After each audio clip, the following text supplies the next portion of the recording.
Good evening and welcome to Estuary TV News. I'm Richard York. Tonight we find out why youngsters are being encouraged to get on their bikes. And joining me in the studio is Josephine Clark to talk about her talk on the Middle East. But first, it's over to James Dunn for the news headlines. Hello, in the headlines today, a widow wins her fight to have the disease that killed her husband debated in the Commons, and why a council is showing residents that all the benefits of the internet are just a click away. The Humber Local Enterprise Partnership will bid for £62 million from the government's Local Growth Fund, which could create more than 13,000 jobs, it announced today.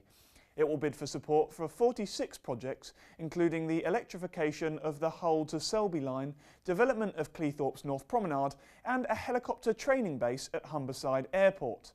The projects are backed by £192 million from local public and private sector partners. Chair of the LEP, Lord Haskins, said it was an ambitious plan to realise the Humber's potential as their energy estuary. Excuse me.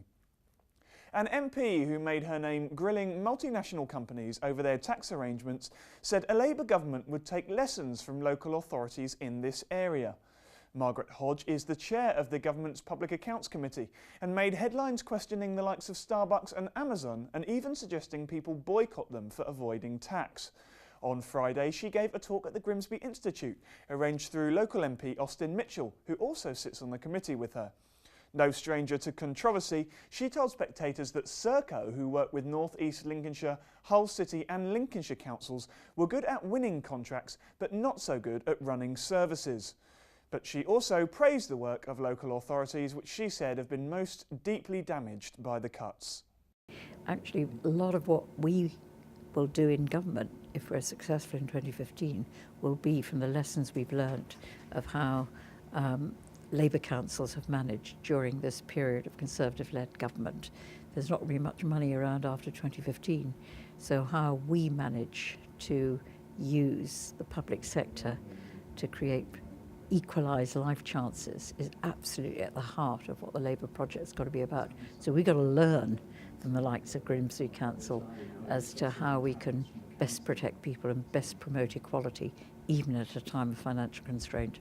A Scunthorpe widow who lost her husband to pancreatic cancer has forced a parliamentary debate on the disease using an online petition. Maggie Watts needed 100,000 signatures by today to force the debate and managed to hit the target with 3 days to spare, despite being 24,000 short last week. Her husband Kevin lost his battle with pancreatic cancer in 2009, at 49 years old. This is a good means of keeping his memory alive, and whilst it's obviously too late for him, hopefully if we can press on and make government listen and make some changes, then hopefully there'll be families in the future that won't have to go through what we've been through. The crew of a Lancaster bomber that came down in Caister have finally been commemorated, 70 years after the event that literally shook the village. Family members from 3 of the crew were present to witness the unveiling of the plaque outside the house just metres from where the plane crashed. Beverly Hines had spent 10 years searching for the site where the plane came down, killing her grandfather, Aircraftsman First Class Harold Quinton. It's a very proud day, actually, and I think, this was a working class man from a mill town in Lancashire, and he is commemorated. He does have a war grave, but his children, all 6 of his children grew up without him. In fact, 1 was born after he was killed. So they've not really they were so young. So today is a good day for them to remember their dad. And for me, it's amazing because I've never had a granddad. So this is the nearest I've ever got to him. North Lincolnshire residents are being shown the benefits of the World Wide Web as part of the council's Do It Online campaign. They've been working with North Lincolnshire Homes, offering sessions to help people access emails and council services, as well as teaching them how to shop online and use social media. Councillor Neil Poole explains why it's important. What this event's about is getting as many people online and aware of what superfast broadband is. So we're offering free sessions, free taster sessions for people to fully understand the power of the internet and how important it is to have a superfast connection. The world is changing. Nowadays virtually everybody's carrying a mobile device which allows access to the internet. Effectively you're bringing the world of Google into your life, which is bringing the world's library into your pocket, but that you can only access that world's library if you have a good connection or you've been instructed correctly how to operate. So we feel it's really important taking a responsibility for improving that knowledge within North Lincolnshire, and really advising people how important it is to get up to speed on the internet. That's all from me. I'll see you next time. A local cycling club has been holding taster sessions to see whether children would be interested in advancing their cycling abilities through fun and engaging activities. I went along to meet them to see what it was all about. A local cycling club for children has been praised for making a big difference to the confidence and skills of those who took part. The club, organised by Lindsay Road Cycling Club, was held at the King George Stadium in Grimsby over a period of 5 weeks for the children. Dave Evans from the club explains why the children's sessions have been so effective. Well, we're doing this as a trial to see how much interest there is amongst riders and importantly parents, to see if there's a sufficient interest to start a young riders club in the area. This is the fifth of the 5 sessions that we're running in March. And we've found fantastic support amongst riders and parents and from club members as well. So we're going to put a proposal to British Cycling to start a Go Ride section to our club. Things like cornering, and later on today we'll be doing some slalom. We're doing some competition as well, and as you can see around you, there's a great age range. You know, the youngest is 5, the eldest is 14, and yet we're able to involve them in competitive activities across that age range. One of the words I'm hearing a lot from parents is confidence. In just 4 weeks, they've seen the confidence levels of their youngsters grow substantially. Parents of the children who attended the 5-week club have been really impressed by what their children have gained. So we saw the cycle skills course advertised in the local paper, and we're quite keen on cycling as a family, and my husband's really into his road biking. And we asked Lucy whether she wanted to have a go, and she jumped at the chance. To put these events on for the kids, and I thought it'd be ideal to bring our 2 children along too, and we've certainly seen them enjoy it and their skill level increase over the 5 weeks that we've been bringing them along here. All the children who took part say they've really enjoyed the cycling club. Because we get to learn of different things every day, and we learn new things about biking. I like learning new skills. The Middle East has been in the news recently, especially with the war in Syria. The final talk of the WEA season this Saturday is one on the Middle Eastern front from 1914 to 1918, with a look at Syria and what is happening now. Joining me in the studio to tell us more is Josephine Clark, who's giving the talk. Hello, Josephine.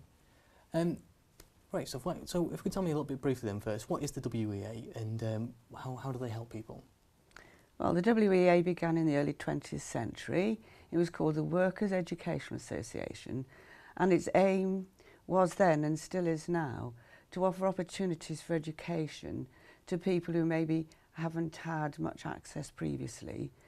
It's also, to a degree, informal, so you can attend classes without an exam at the end, or you can take qualifications if you wish.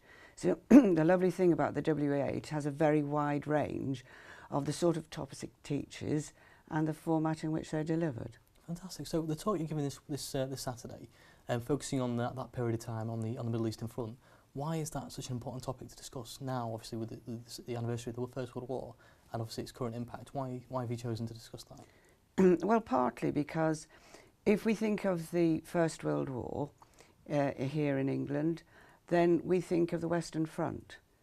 We think of the war in Europe, and specifically the Western Front in France. And I think maybe many people aren't fully aware of the front in the Middle East. And it wasn't just a war between countries in Europe. It was a war between countries in Europe who had colonial ambitions all over the world. And so the Middle Eastern Front was undertaken by the British because they saw opportunities to control and influence that area, which was extremely important to the British because it was, the Middle East was, so as it were, halfway round the sea route to India. So it was essential. And there were also other reasons, because oil had been discovered in Iran in 1906 and later in Iraq. And the British seriously wanted to control the Persian Gulf and the waters around, and particularly after Churchill had decided just before the First World War to convert British battleships from coal to oil. See. So who was actually fighting in that conflict then? Who was the conflict between? Yeah, well, we were allied with France and Russia, fighting against Germany, Austria-Hungary and Turkey, then known as the Ottoman Empire. So the Turks actually owned territories in the Middle East beyond the current borders of Turkey. And we decided to attack the Turks in their soft underbelly, as it were, by working with certain Arab groups to become involved in a revolt against the Turks and work their way up through the Arabian Peninsula into what is now Israel, and to capture Jerusalem. And then just towards the end of the war, October 1918, just about in the last month of the war, British forces entered Damascus in Syria. I see. So the things that happened at that time, then that war, and obviously the fallout after the First World War, how is that affecting things today, and what impact did the conflict have? Well, as I mentioned, the British and the French were seriously interested in securing control, or at the least significant influence, over the Middle East.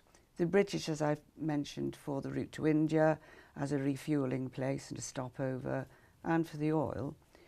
And so what the British did, they led the Arabs to believe that the Arabs would have a free and independent state of their own at the end of the war. Well, we divided up chunks of the Ottoman Empire between us and the French. And at that time, in the early 20th century, quite ironically, really, if you think about the uprising recently in the Arab Spring for democracy, there were already democracy nationalist groups functioning in Egypt and Syria, and also within the Arabian Peninsula.